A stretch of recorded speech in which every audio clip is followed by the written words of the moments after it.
For which value of k will the following pair of linear equations have no solution.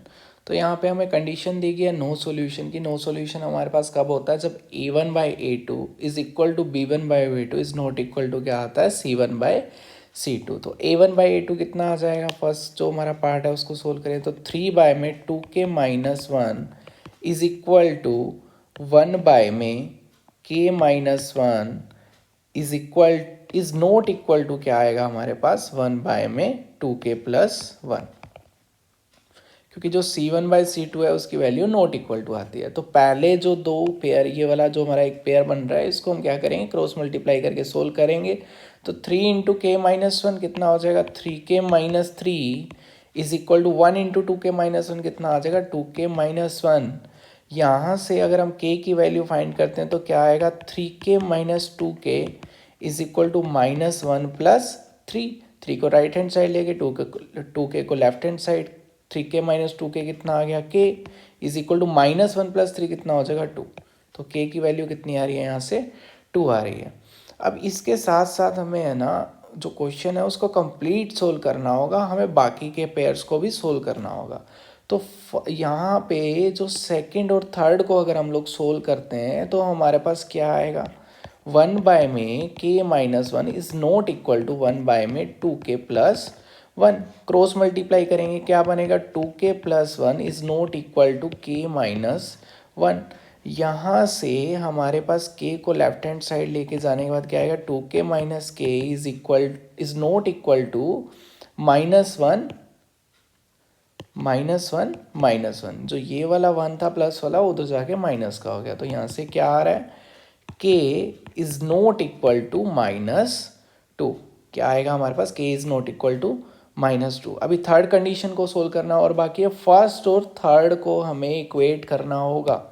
First मतलब 3k-1 और third हमारा 1/2k+1। इन दोनों को अगर हम इक्वेट करेंगे तो हमारे पास क्या आएगा, 3 में 2k-1 is not equal to 1 में 2k+1।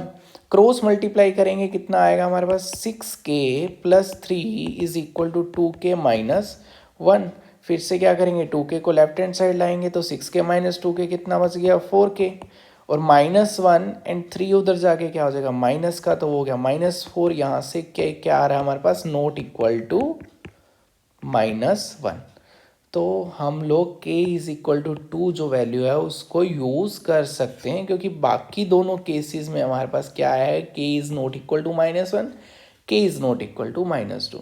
अगर इन दोनों में से किसी भी केस में k 2 के इक्वल आ जाता तो हम लोग k इज इक्वल टू 2 जो है वो यूज़ नहीं कर सकते थे। तो हमारा आंसर हो जाता no value of k। But अभी तो हमारे पास एक में k इज इक्वल टू 2 आया, बाकी में नॉट इक्वल टू -1 एंड -2 है, तो हमें चलेगा k इज इक्वल टू 2। तो हमारा फाइनल आंसर क्या हो जाएगा, k is equal to 2। Clear है। अब इसका जो सेकंड क्वेश्चन है ना, वो भी जो है हमारे लिए एकदम सेम क्वेश्चन है। हमें फिर से जो according to the question condition को लिखना होगा। कंडीशन को लिखेंगे तो हमारे पास क्या बनेगा, 3 इक्वालिटी आएगी हमारे पास, 3 टर्म्स होंगी इक्वालिटी में, उनको एक एक करके इक्वेट करेंगे। जैसे हमने क्या किया था, फर्स्ट और सेकंड को इक्वेट किया था, फिर सेकंड एंड थर्ड को, then last first and third को हमने इक्वेट किया था। तो वैसे ही हम सेकंड वाले पार्ट में जो है इक्वेट करेंगे। इस बार जो हमें क्वेश्चन दिया हुआ है उसमें बोला क्या है, फाइंड के if equations have infinite many solution. तो इनफाइनाइट मैनी सॉल्यूशन में हमारे पास क्या होता है, तीनों की तीनों इक्वल आते हैं। तो a1/a2 कितना आ जाएगा, 2 में k-1 is equal to b1/b2, 3 में k+2 is equal to c1/c2, 7 में 3k।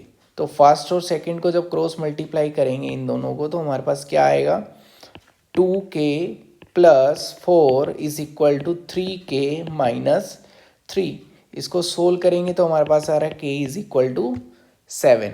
अब हम सेकंड और थर्ड को अगर इक्वेट करते हैं इन दोनों को तो हमारे पास क्या आएगा, 3 में k+2 इज इक्वल टू 7 में 3k। क्रॉस मल्टीप्लाई करेंगे कितना आएगा, 9k is equal to 7k+14। और यहाँ से हमारे पास k कितना आ रहा है, 2k is equal to 14 implies k is equal to 7, तो फिर से सेम आ गया। अब लास्टली हमें किसको कंपेयर करना है, फर्स्ट एंड थर्ड को, तो 2k 2 बाय में k minus 1 is equal to 7 by में 3k, क्रॉस मल्टीप्लाई करेंगे क्या आएगा, 6k is equal to 7k minus 7, तो माइनस का 7 लेफ्ट साइड लेंगे, 6k उधर जाएगा, क्या बनेगा 7k माइनस 6k, तो यहाँ से भी k कितना आ रहा है 7, तो तीनों कंडीशन में हमारे पास k जो है वो 7 आ गया, तो हमारा आंसर जो है वो कितना हो जाएगा, k इज इक्वल टू 7।